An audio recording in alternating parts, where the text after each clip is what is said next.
aeromodelismo. Os praticantes vão encarar 2 desafios. No primeiro, o pessoal até se deu bem, mas no segundo, deu pena dos brinquedinhos aí. Vamos ver. Basta uma área livre que os apaixonados pelo asa zague se reúnem para voar. Até o campo de futebol no meio da cidade serve para os voos da asa elétrica, que deixa o azul do céu mais colorido.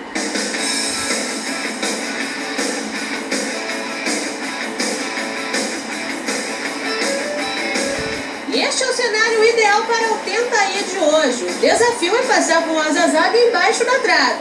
Será que eles topam a parada? Desafio mais que aceito. Até que não foi muito complicado voar baixo para passar pela trave.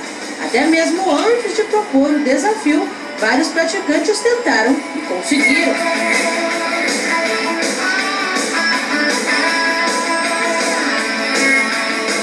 Mas a prova de fogo do Tenta-i não foi essa moleza não. Olha só este vídeo. O americano consegue fazer um looping com um aviãozinho elétrico. Será que os nossos corajosos praticantes conseguem realizar a proeza? Vamos tentar. O Moretti não conseguiu. O Dedé tentou e deu certo na primeira.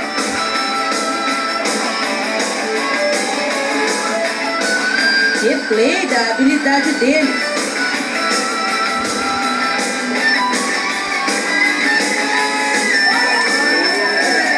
Passar até passa, né? O problema é fazer a volta inteira, né? Porque na hora que você chega em cima, você perde totalmente a noção de onde está a trave embaixo, né?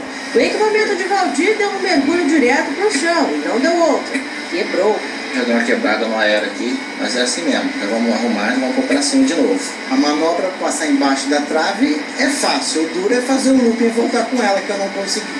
Mergulhou no chão. Mergulhou no chão, caiu, quebrou, mas nada como você passar uma cola, uma fita, arruma ela e vamos voar de novo. Júnior também não conseguiu cumprir o desafio. Saldo, 3 erros, 1 acerto. O looping tem que estar muito aberto. Eu tentei fazer mais fechadinho, ele não tem sustentação. Ele vai de bico.